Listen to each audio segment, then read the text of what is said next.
my age group, and I'm 70, and have been in a polyamorous relationship for over half a century. For us, we actually can be role models in some ways for younger poly people.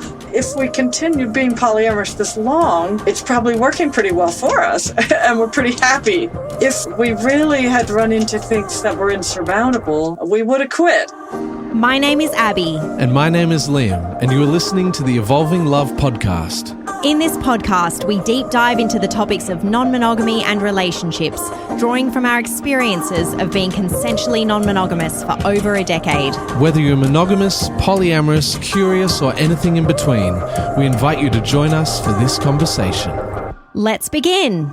Kathy Labriola is an author, nurse, counsellor, and hypnotherapist. Kathy is author of 4 books on consensual non-monogamy: The Jealousy Workbook, Love in Abundance, A Counselor's Advice on Open Relationships, The Polyamory Break-up Book, and Polyamorous Elders, Aging in Open Relationships. She has also provided affordable mental health services to alternative communities for the past 30 years. Kathy has been polyamorous for over 50 years and lives with her 2 husbands in Berkeley, California. You can find her work and services at kathylabriola.com. As you will hear from this conversation, she is a remarkable woman with so many powerful insights to share. During the opening stages of our conversation, Kathy talks about the power of representation and the way that non-monogamy has been portrayed in the media. Often, voices from older generations are bypassed for younger and more commercial representatives.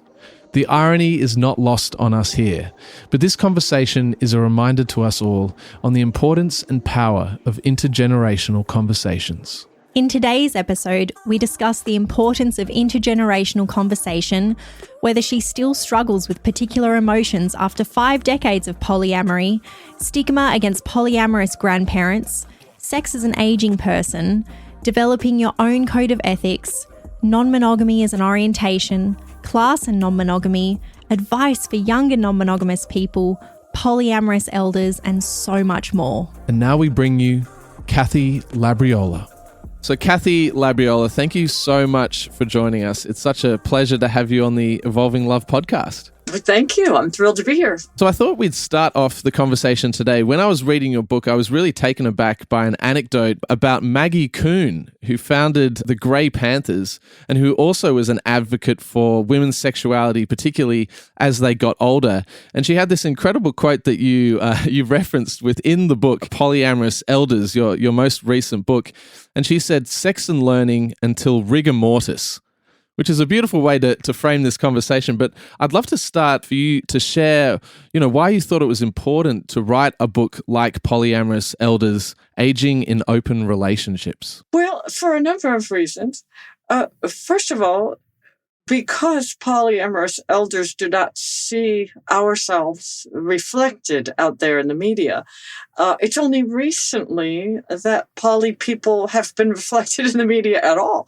But now that they are, it always seems like it's extremely gorgeous young people like yourselves who are, a supermodel, good looks, and look very well-dressed and all that sort of thing, being reflected in the media, which is wonderful that the world thinks we are all so gorgeous, supermodel, good looks type people in the poly community. Good PR for us. But as a result, anyone over, say, 30 or 35 doesn't ever see anyone poly reflected in any kind of TV or books or articles that you see in the newspaper. So I wanted polyamorous elders to see ourselves reflected out there in the world, to know that we're not alone.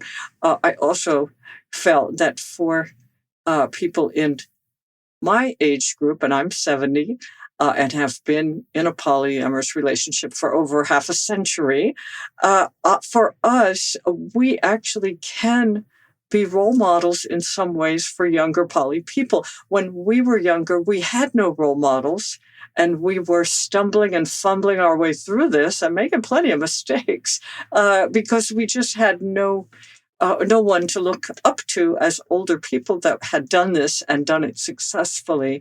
And we were always told, well, no one's ever done this, and this will never work, and it's doomed to failure, and it's all wrong morally, ethically, etc. Anyway, so it was very difficult. So I'm delighted that now younger people like yourselves can see that there are other people out there that have been happily and successfully doing this for several decades, and that it can actually be done well and done successfully. And you also can learn from our spectacular mistakes and failures so that you hopefully won't have to make some of those same mistakes, because you do have a lot more guidance now. You're probably way too young to even know that the internet didn't always exist. And for most of my poly life, the internet did not exist. So we didn't have podcasts like yours, which is wonderfully educational and entertaining. And we didn't have classes online, and we didn't have groups, and there were no books on polyamory and no articles or anything. So I think it's great that now younger poly people do have some older role models, both positive and negative. Well, it's wonderful to have you on, Kathy, and to be a representation. It's so important that we do have representation, for ourselves and for different groups and communities. And, that just makes a lot of sense as well. We're in this we're in the time of, Instagram and podcasting and all of those things. And, people often will say to me, where is the representation for people who are a little bit older? And I'm thinking, well, they're probably not super caught up in Instagram and all of these things, living your life and with your partner. But I'm really interested, how did you find non-monogamous community, and how did you sort of come to that realization within yourself about being non-monogamous without sort of the access that, Liam and I have these days, or so many people, you can just go online and find a group or stumble across an Instagram page and sort of it resonates with you and you can connect in with that. How did your polyamorous journey come to be? Well, I became aware at a very young age as an adolescent that I was queer. And at that time, bisexuals hadn't been invented yet. So all I know is I like to fuck girls, so I must be a lesbian. It was only later, when I left New Jersey and moved to California, that I discovered the existence of bisexuals and realized, oh, that's me. So becoming aware of my own bisexuality, it seemed unrealistic that I should promise a lifetime of monogamy to any one person of any one gender, since I knew that I would not want to be restricted to any specific gender. So I felt that it was more honest of me and more realistic to enter only into a relationship that could be defined as non-monogamous, so that I would be able to have the opportunity to explore both aspects of myself, relationships with men and relationships with women, because at that time, gender was defined in a very binary way. We only had two genders in those days.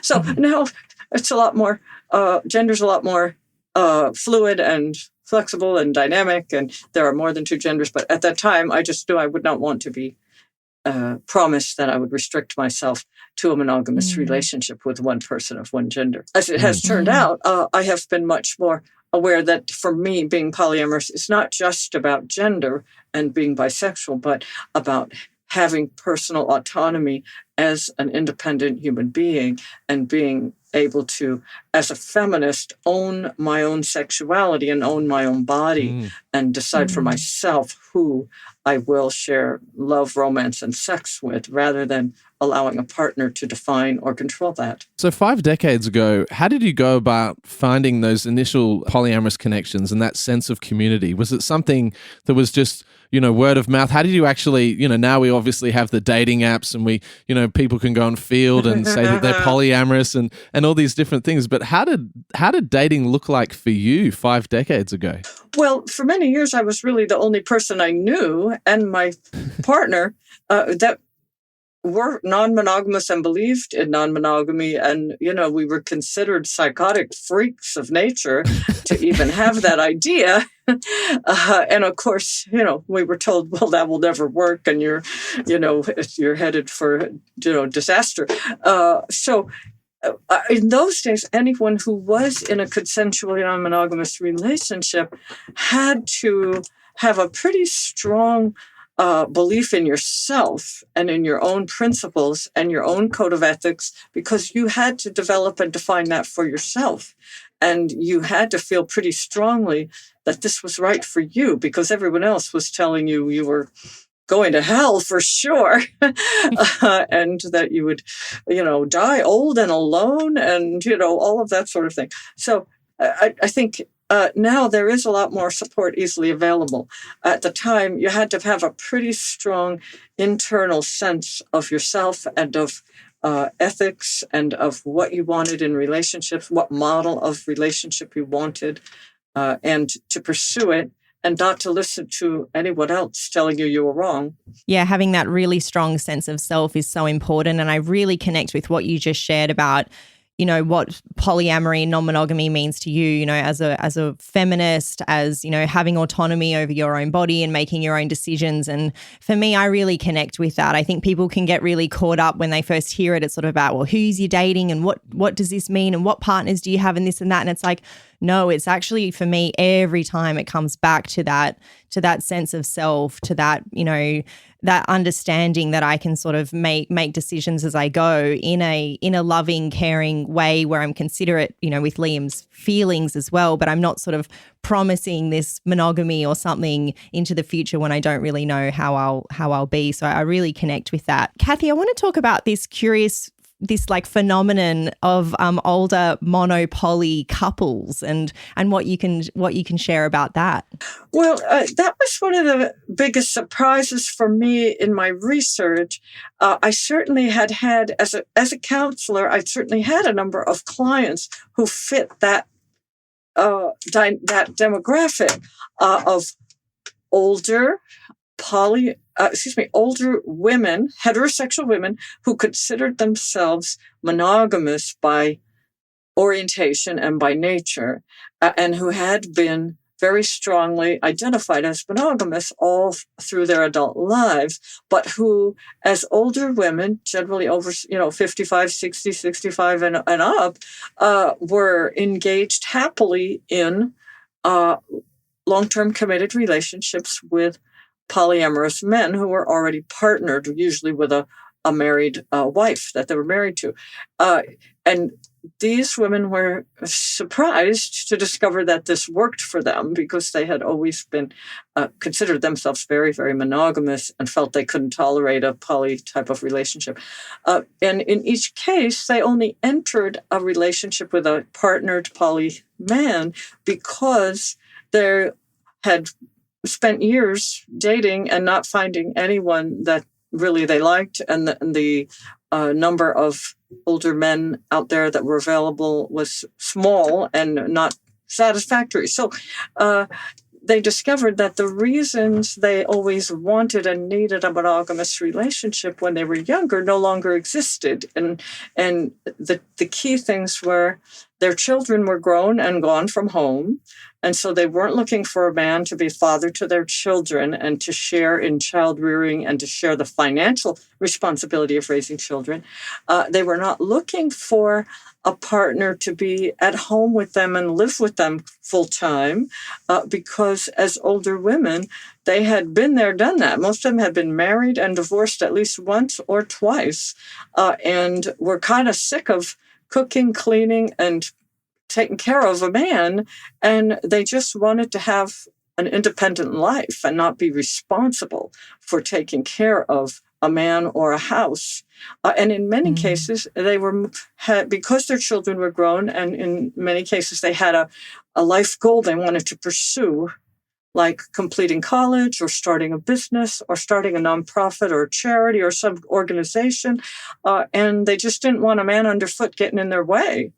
So they wanted to be madly in love and have a wonderful relationship that was committed and long-term. They just didn't want to be married.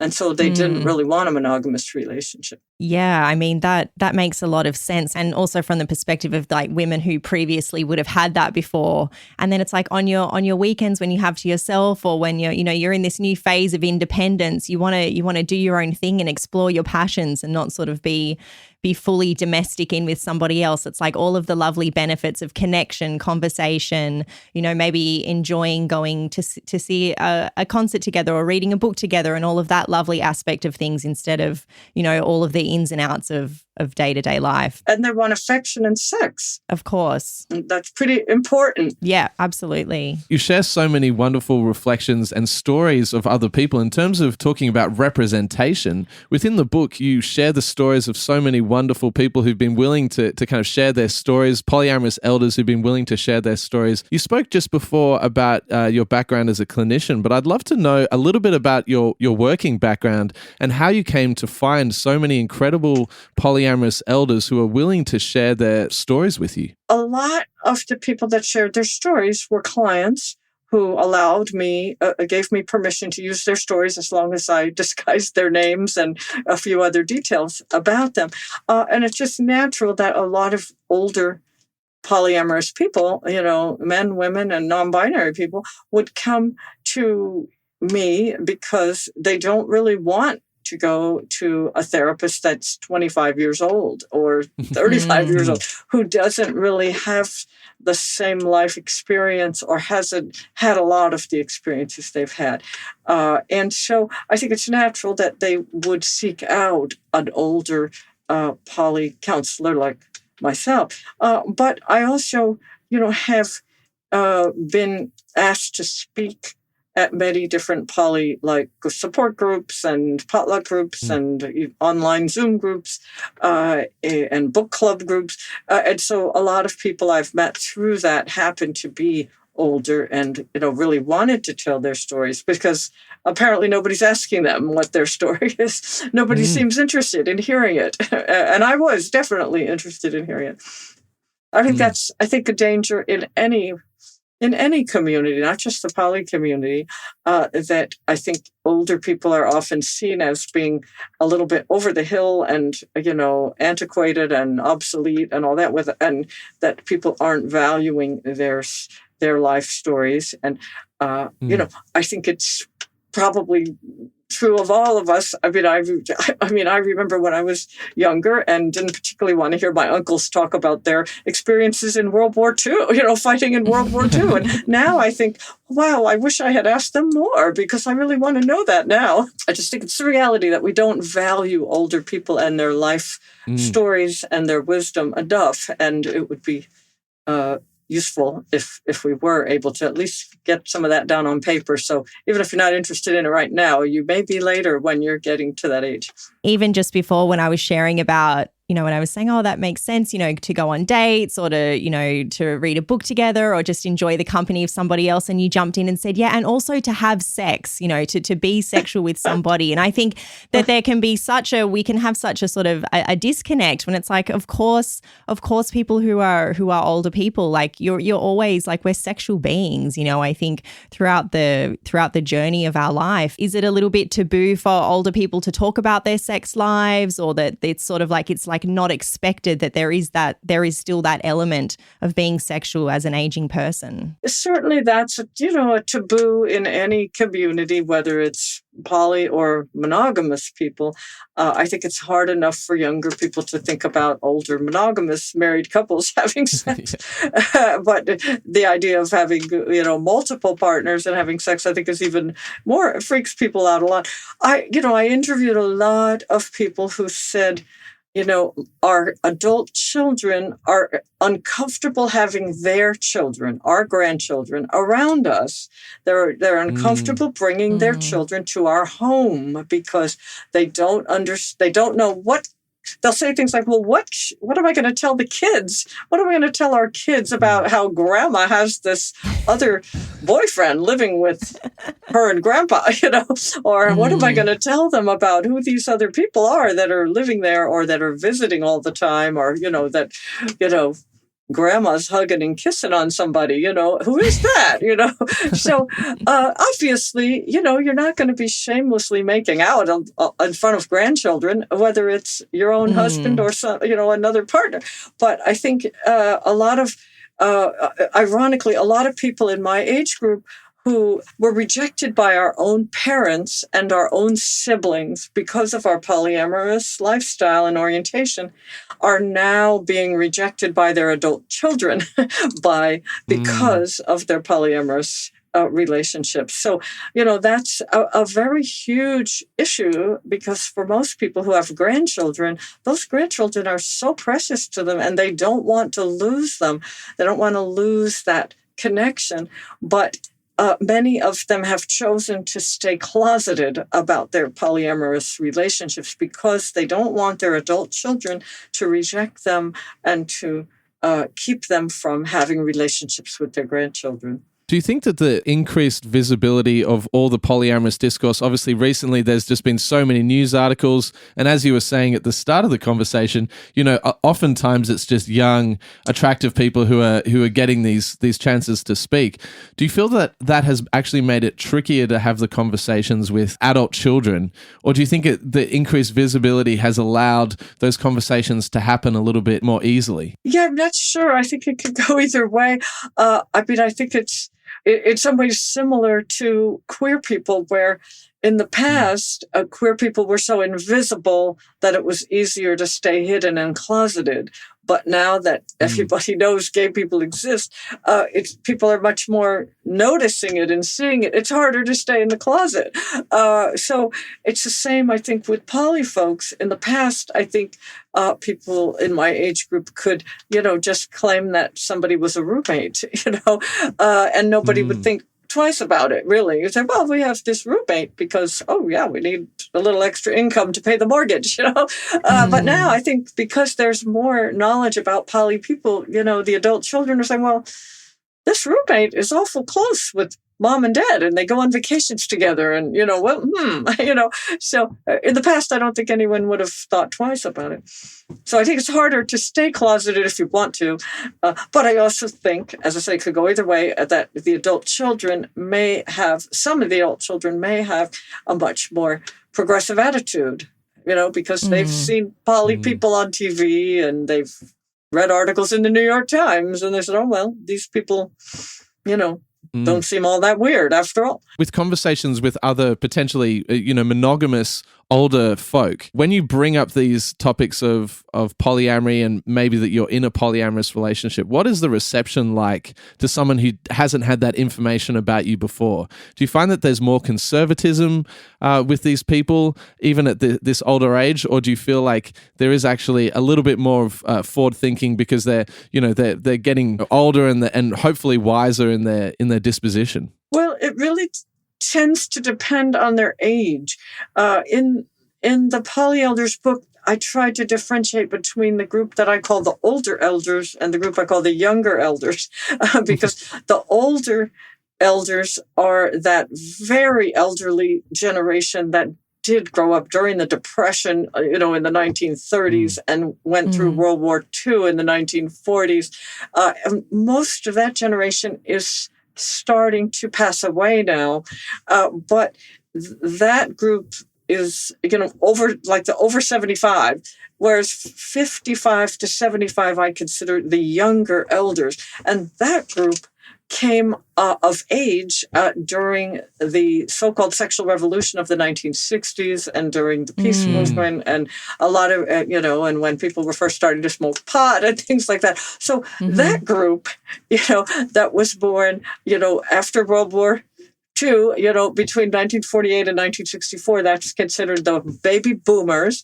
That group is generally much more progressive, just because even if they lived a pretty conservative life throughout most of their adult years, they probably did during the 1960s smoke pot, take LSD, have some wild sexual adventures, and maybe they then settled down, got married, had kids, worked in a corporate job, but they do have that context and that reference point, and they're much more likely to be politically progressive, more sort of liberal to the left.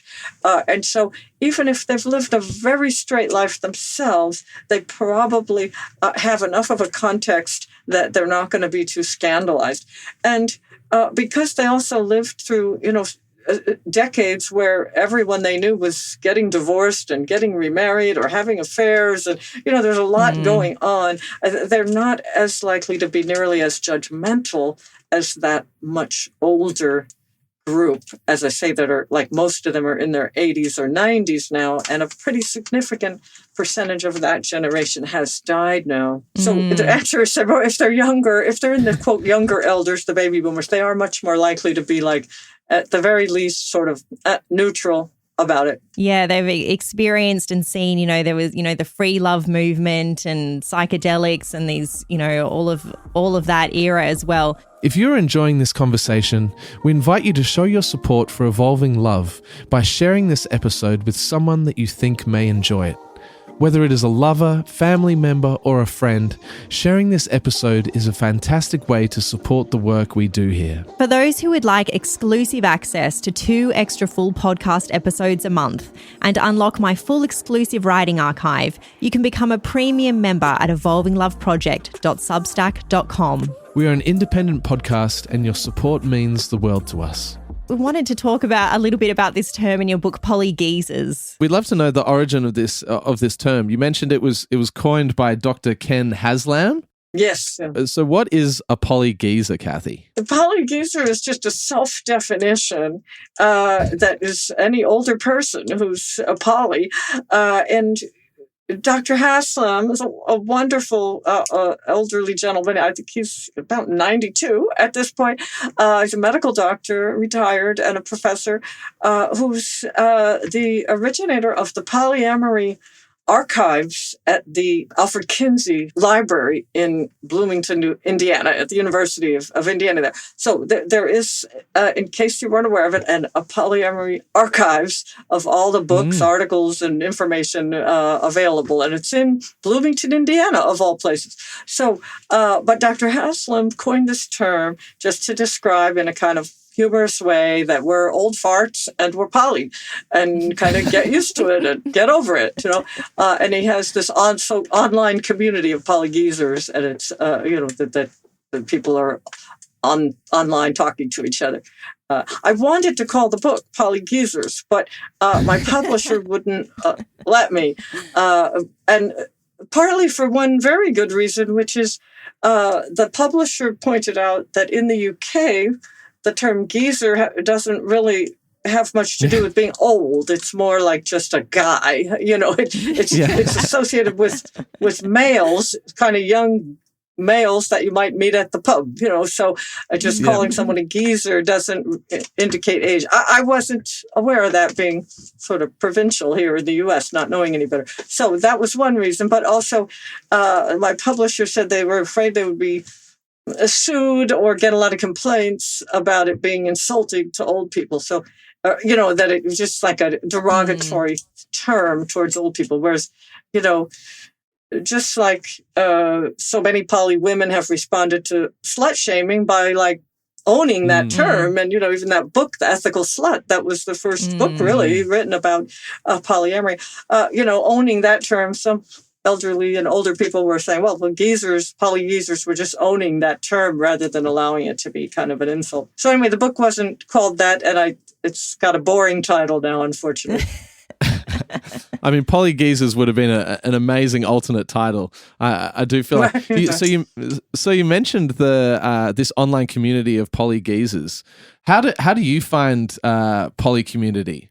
As an older person, do you have a pre-existing network? Is there like this incredible network of everyone connected around the world? All these polygeezers. How do you find these connections? I do not have that community all around the world, and I'm much more interested myself in being part of an intergenerational poly community because I don't particularly want to be ghettoized as like, oh, I'm just an old fart and I only get to talk to other old people like myself. Just like so many older people do not want to be ghettoized and be sort of shunted off into some old folks' home if they can avoid it. So, but I do understand that, like Dr. Haslam, when he started this online polygeezers community, he was also finding himself being the lone old person in every poly group he went to. So he just wanted to find more people that had kind of a similar life experience to his. It's amazing that you share about this. I feel like some of the pushback that Liam and I have, within our own relationship, or if we share something online, we often get comments like, you will never stay non-monogamous. This is only for people who are in their, from when they're 20 to 40, and then everything comes to an end from there. And it's really interesting because we know ourselves and we know who we are, and as what polyamory and non-monogamy means to us is very broad. It's sort of like a way of looking out into the world, across many of our relationships. It's incredibly interesting, and I feel like it is really important to have these voices come out and share, especially in the way of sharing about being an older person, like with children and with grandchildren, and we're sort of like we're going to have to navigate at some point how we're going to, tell our son that we're non-monogamous.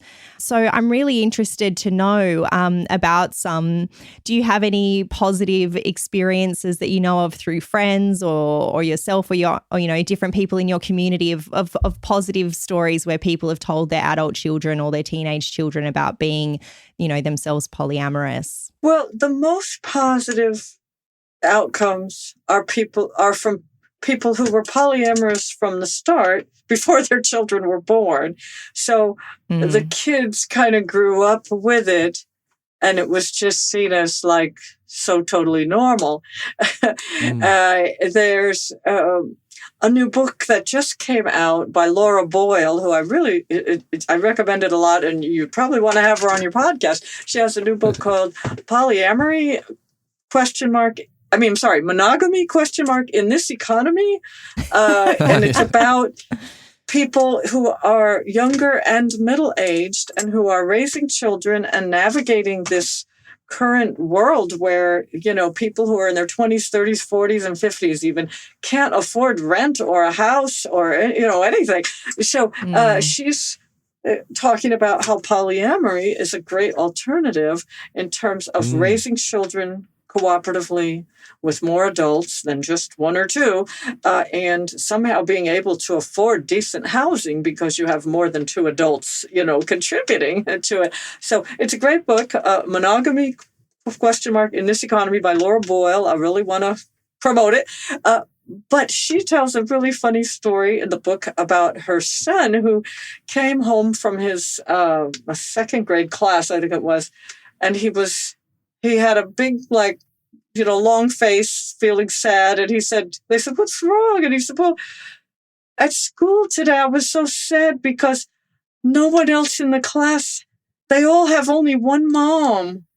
And that was so bad, so awful. "Oh, they only have one mom. I feel so sorry for them, as he has three, So he thought wow, how do they cope, So I think if you're raised with it, it just seems normal as long as it's a healthy kind of family.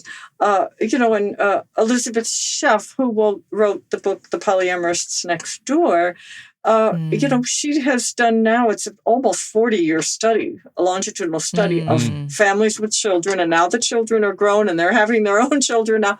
Her conclusion, which is not that surprising, is that as long as you're, in a healthy kind of relationship and the parents are giving the children attention and they're loving and the children are not neglected or abused, the kids grow up and they're not any more fucked up than children that are raised in monogamous families. It's about the same, So for sure. We are big fans of Eli. We've had Eli on the podcast actually, and we had fantastic conversations. Yeah. She's great.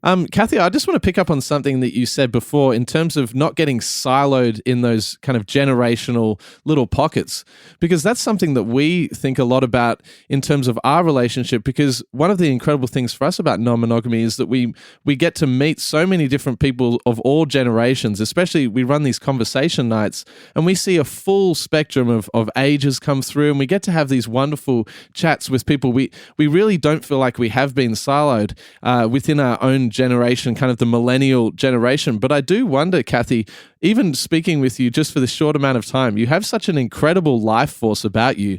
And I wonder, how much of that do you attribute to non-monogamy and polyamory, and that kind of feeding into your sense of a real sense of vivacity and aliveness? Well, thank you for that lovely compliment. But, that's a really good question. I don't know the answer to that. I'm a big believer in, sex, drugs, and rock and roll, and in political activism to try to create a better world and have a good time while you're doing it. And, to me, that's about being really engaged in life. And I want to continue that as long as I'm, physically and mentally able to. I don't know how much that has to do with being polyamorous, but, being in a non-traditional lifestyle in numerous ways, polyamory is just one of those ways to be non-traditional, and being very untraditional in so many aspects of my life. It certainly keeps you on your toes, and it certainly keeps you kind of being forced to grow emotionally and, take risks and be a little more perhaps brave and bold than you would if you lived a pretty traditional lifestyle, particularly because you're always being questioned, you're always being criticized. There's always a critique coming your way. I think it's certainly particularly true of women, that we are slut-shamed way more than the men are for being in a non-monogamous relationship. Now, the men have to deal with the other kind of attacks they get from women who are saying, oh, you're just like the old-fashioned men who just want to cheat and sleep around, just like my dad and my granddad, And so, you have your own critiques to deal with from a different standpoint. But I think for women, it really does require being pretty strong and having some amount of willingness to be bold and perhaps a little more courageous than you would if you were in a pretty quiet, non-traditional life where you kind of kept to the more typical rules of life. Yeah, gosh, I really, really connect with that, especially with, Liam and I sharing more publicly about this. I have had so many, negative comments online about me, as a woman and a mother, and it's like every angle I'm being attacked. But it's true what you said. I feel like, as long as I'm happy in my life, I'm happy in my relationship, I've got wonderful family. I feel strong sort of in the face of that. I'm sort of like, I'm just going to not engage with any of that and step forward into my own strength. So I really connect with that. You were sharing about being a curious person, and you're always being questioned. And I think sometimes in the polyamorous space and the polyamorous discourse, that's a lot of discussion around learning about yourself and moments of growth and lessons. And I think sometimes there can almost be this ideal that it's like, if you go through all of this, we're going to end up in a polyamorous nirvana where we like have all of our issues and all of our, insecurities and everything stomped out because we've, had all of these experiences. And, I'm just wondering, Kathy, do you feel, you've been practicing, polyamory for over 50 years now.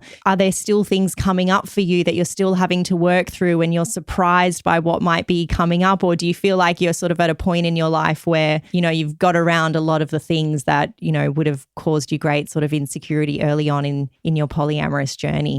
Well, I think for myself, as well as most poly people in my age group, having done a lot of these interviews and talked to a lot of clients about it, most of us, if we continue being polyamorous this long, it's probably working pretty well for us and we're pretty happy with it. If we really had run into things that were insurmountable, we would have quit.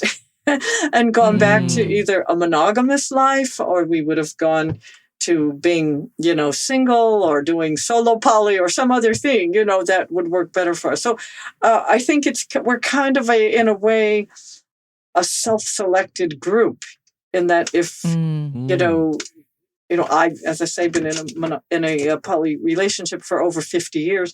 And if it hadn't been working really well for me and making me and my partners happy, we would have quit and done something different. So that in a way we're self-selected in that the people that really ran into something where they just said, I can't tolerate this. It's making me unhappy. And I've certainly seen people like that. They were getting something really precious and beautiful out of being in a poly relationship, but it was just taking too much time and effort and detracting from their other goals in life.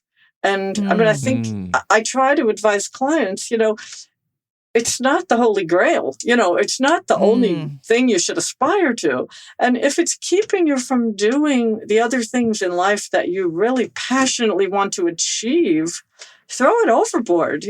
There's nothing inherently better about being poly than being monogamous. It has to really work for everyone in the polycule, or it's not really ethical or sustainable over the decades. So, lots and lots of people do try some kind of poly relationship, and they do decide, well, that was really exciting and fabulous and wonderful in so many ways, but wow, I really need to get on with raising kids now, and I really need to get on with going to grad school, or achieving world peace, or something else, ending world hunger, or something else that's more important to me than whether I have 2 partners or 5 or 1, So for some people, they just need to find a different model of polyamory that works for them. They're trying to do a model that just doesn't work for them or for 1 or more of their partners,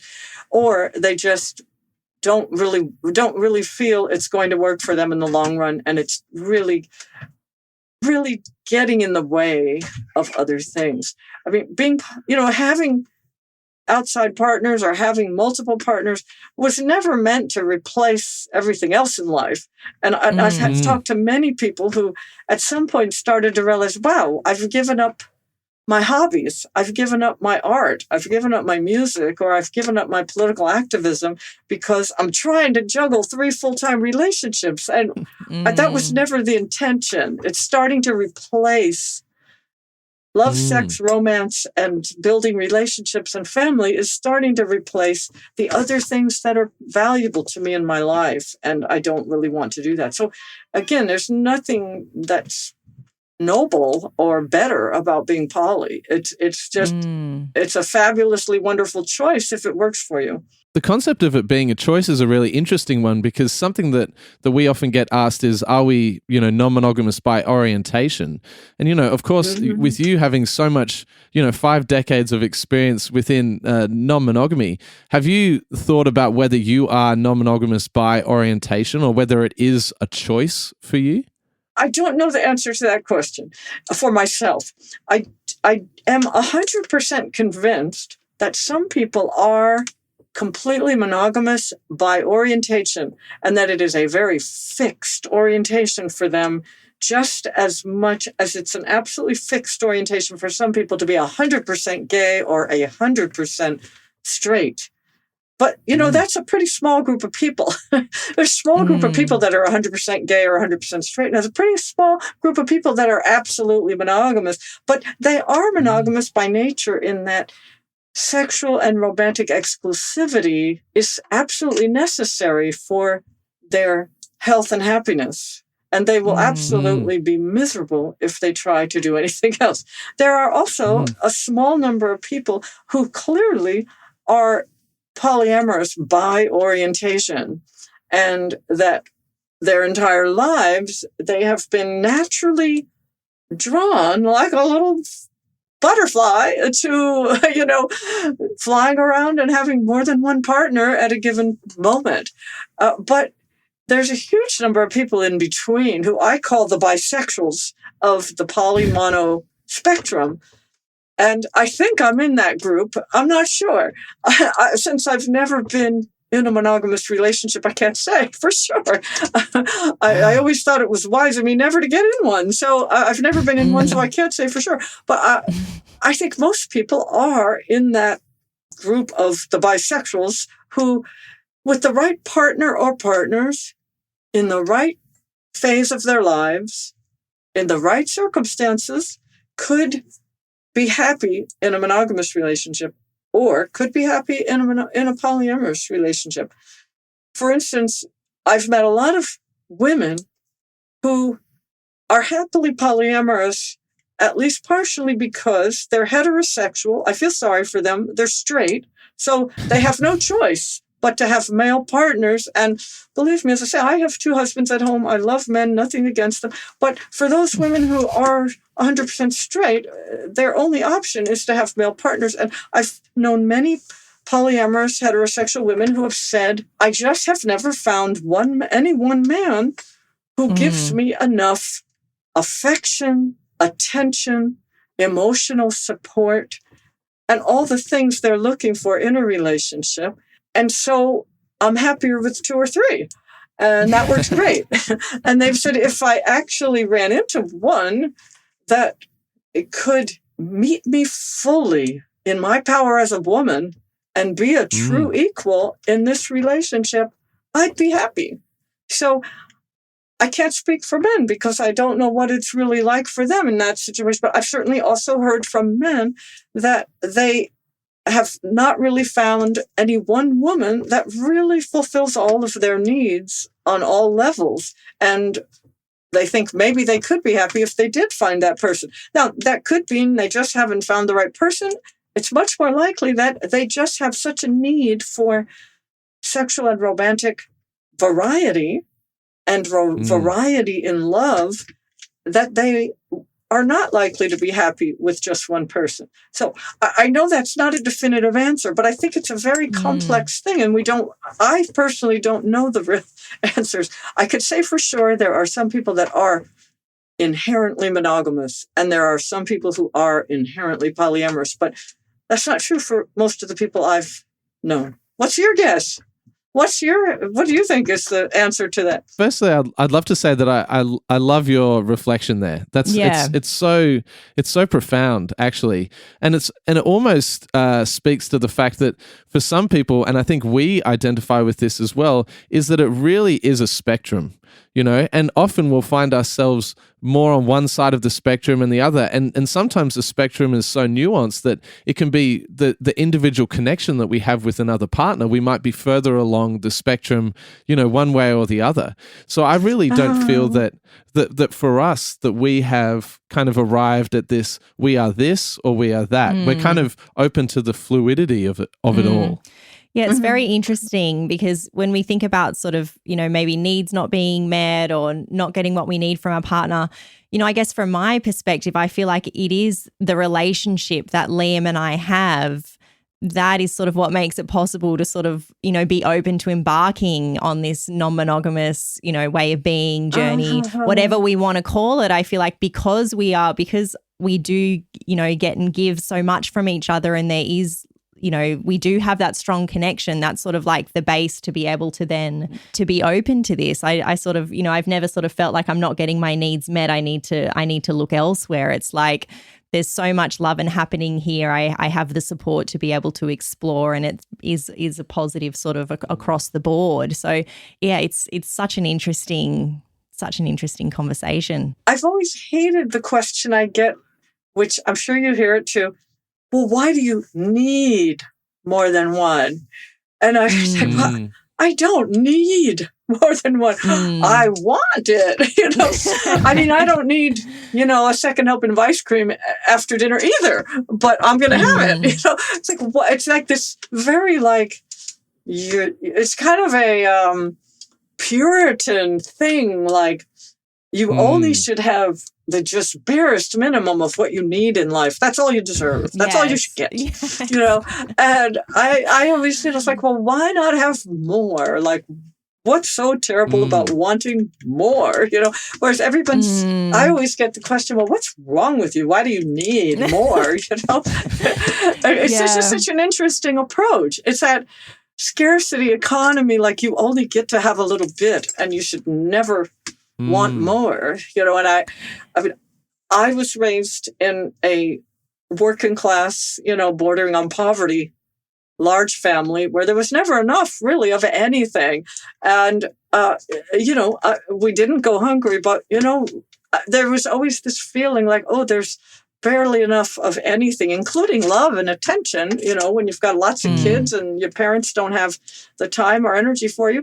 So there was always that belief that, well, you should just be glad you're not starving, and I think we carry that over into the relational world of, oh gosh, you should just be glad that there's one person that likes you or loves you and is willing to live with you or marry you. And you should just be so satisfied with that and never ask for more, And I think especially as a woman, the idea that, oh, you should be satisfied with the bare minimum and never ask for anything you want. I just feel like ask for everything, ask for the world. And, they can always say no to some of it. That's how I feel too when people, ask that of me. It's sort of like there's this sort of like you're a greedy person because you're non-monogamous, you're poly, how much do you need? Why do you have to date everybody or be open to dating? And for me, I feel like it's a very ungreedy and generous way of being, because as much as I'm saying, like I'm open to dating other people and having these connections, I'm also saying that for my partner. And for me, that's such a loving way of being in the world, with my husband or with other partners, is saying, no, please be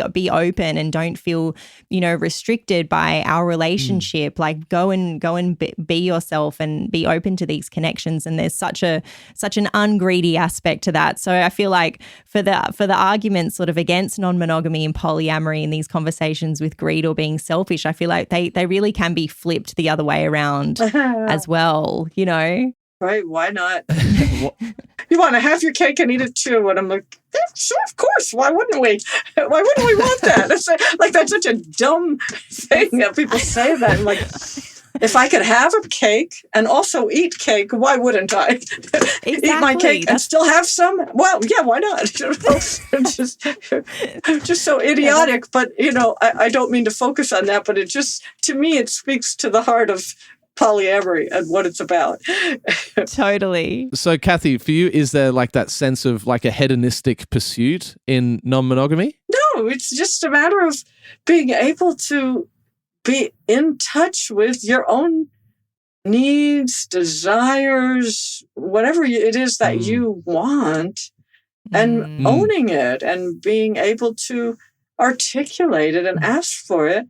And, a request is not a demand. You're not trying to force anyone to go along with what you want. Just that as women, particularly, we have always been told we are never allowed to ask for what we want. And so that's a very radical, kind of revolutionary concept for us.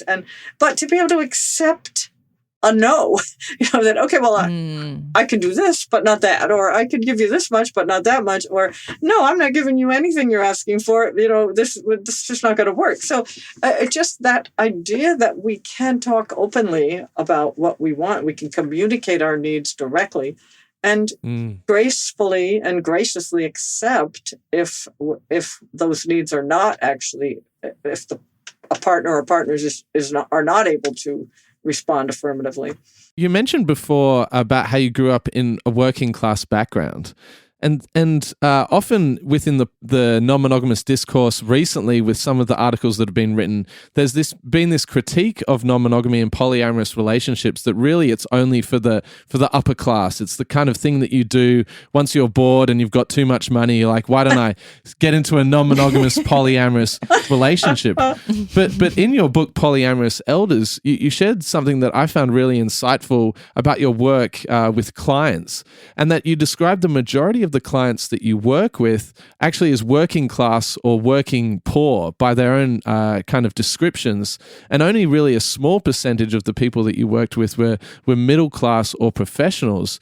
So I wonder, in your experience, from personal experience and also your work within, a clinical background, where do you see the class interactions with how it all interacts with polyamory and non-monogamy? Well, my client group, my client base is skewed towards low-income and working class and poor people, because my mission in life is providing mental health services for low-income people who can't afford, quote, real therapy. And in fact, one of my clients said to me, "No, you're not a real therapist. You're a surreal therapist." So I like that definition. I'll take it. Beautiful. But because I primarily serve very low income and provide low fee counseling, naturally people are going to come to me who are in that income group. Most of my clients could never afford, going to sort of regular therapists, which charge way more money than I could ever afford. If I ever need therapy, I'm going to be out of luck. But anyway, so I can't say that my client group is representative of the poly community. I just am very convinced, though, that the media primarily is focused on, affluent, younger, white, polyamorous people, just because the media tends to be focused on that group for any and all topics. So there's nothing wrong with that group. It's just very, it's too restrictive. So I personally think polyamory is very appropriate and useful for people who are lower income and who are working class.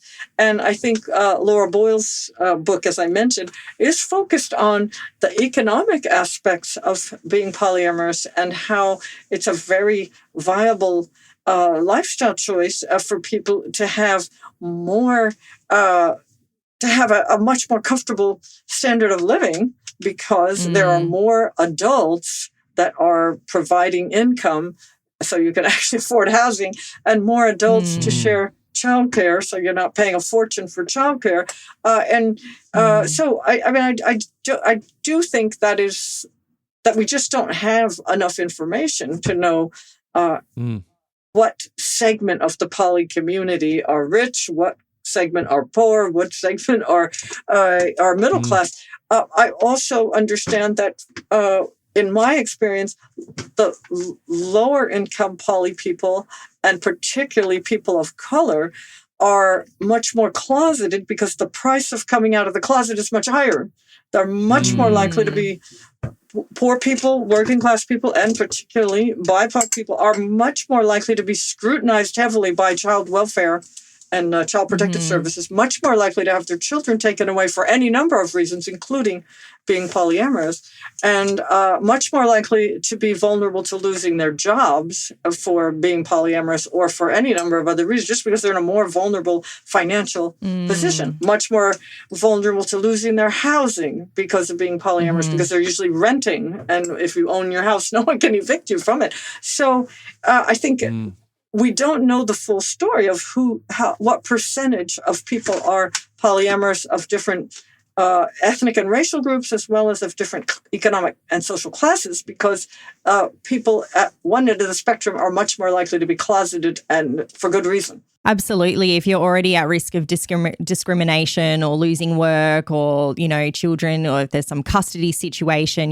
that's a really difficult place for people to be in, to be out about who they are and about their relationship structure. And, I think it's also, this exact reason is actually one of the reasons why Liam and I decided to share about our non-monogamous journey, is because we are in that privileged position of, we have the love and support from our family. We do have our job security. And that is a huge privilege to be able to come out and speak openly about being non-monogamous, and sort of with the hopes that, with us sort of sharing our story, that it can, get into the ears of people who might not necessarily have heard it otherwise, so that, in their, if down the line, if they do hear of someone they know as being non-monogamous, it's a more normalized situation. But yeah, we are very aware that we're in a privileged place to be able to talk about this. And it does speak to the importance of representation.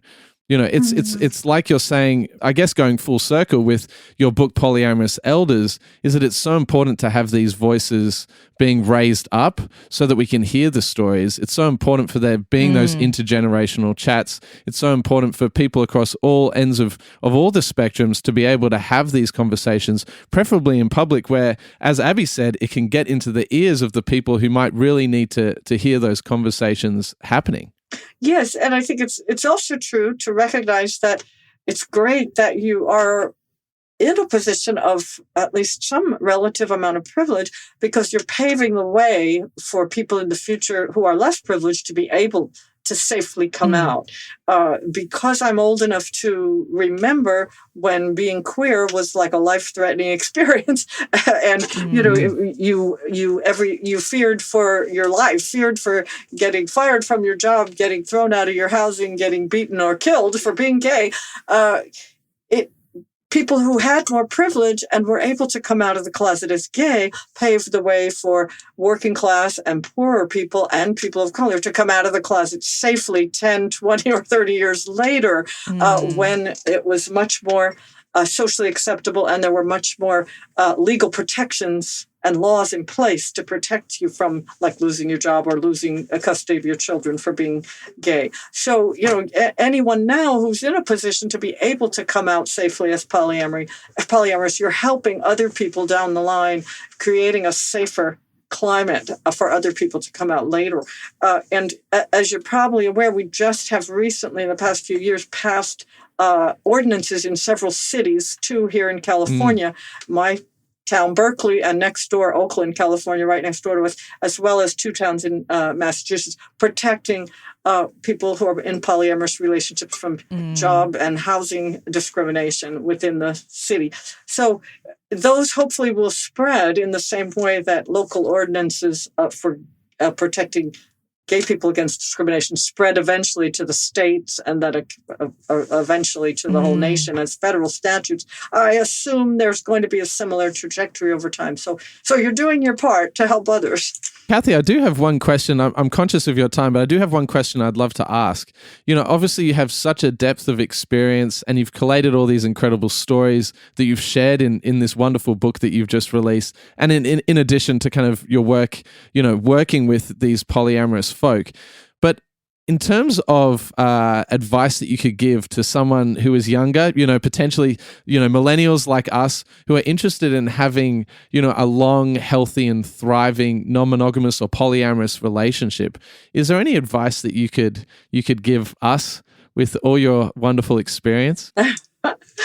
Well, it sounds like you're already on the right track, so you may not need any advice from me. But the advice I give to people of all ages is to be the best possible relationship partner you can be by doing your own personal growth work, so that you're not bringing all kinds of baggage with you into any relationship you have, whether with a spouse that you live with or married to, or any other partner that you may get involved with. So be the best partner you can be, and pick the best partners you can pick that are appropriate in terms of being compatible with the poly model you're in. Whatever that model is, if you're looking for someone to be an additional primary partner, or if you're looking for someone to be less than primary or to be some other different kind of partner, if you don't know what you're looking for and seek the right types of partners, don't drag someone into your life who is not going to be compatible with the model you're in. So be the right partner, pick the right partners. Those are the 2 best pieces of advice I can ever give anyone, because those are the 2 things that are most likely to go wrong in any poly situation. But thirdly, probably even more importantly, is to be honest with yourself, be honest with your partners, and clearly communicate with people about what you're available for, what you can offer them, what you can reliably deliver. Because people get in so much trouble by promising people something they can't really deliver, or they think they can deliver, they haven't really thought it through. So clear communication and honesty are important in any relationship, monogamous or poly, but even more so in a poly relationship. Well, thank you so much, Kathy. That's words of wisdom there, and something that we always aim to go by. Kathy, this has been such an amazing conversation. Thank you so much. It's been wonderful to speak with you. Thank you. Our listeners will have all of your information about your books and work in the show notes of this podcast. Your book, Polyamorous Elders, Aging in Open Relationships.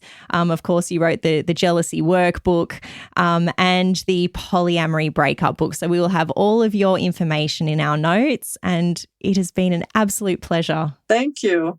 I just want to add one last thing is that my first book, Love in Abundance, I've just written a second edition, which will be coming out in a few months, just because it's so much great stuff has happened in the world of polyamory. I wrote that book 15 years ago. I had to write an update. Actually, just jumping off your books, so your Jealousy Workbook has been hugely helpful to me, and certainly a few years ago when I was kind of dealing with unpacking some jealousy, and it was the first time I ever really kind of understood and grappled with the distinction between envy and jealousy.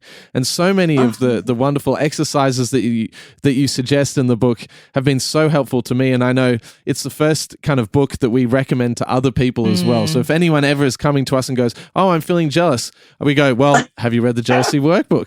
The top recommendation. We were given the book in New York, probably, I don't know, maybe it was almost a decade ago. And I think the book, I don't know how long the book has been out. I think maybe it had been out for a few years at that time, but it was already spreading like wild. Yeah. Yes, about wonderful. 2013. Yeah. So, because it was. I think we got into it in maybe 2015. Yes. Yeah. And it was spreading like wildfire through the New York non-monogamous scene. Everyone was going, oh my goodness, you've got to read it. Oh, I'm so glad it's useful. Your wisdom knows no bounds, geographical or otherwise. So thank you so much, Kathy, and it really is a pleasure to chat to someone with so much experience, and who can articulate it so beautifully and is doing such amazing work. So yeah, thank you so much, Kathy. Well, one of these days you'll be in that same situation of having been around that long. So hang in there till then. Wonderful. Thanks, Kathy. Bye-bye. Thanks for tuning in to the Evolving Love podcast.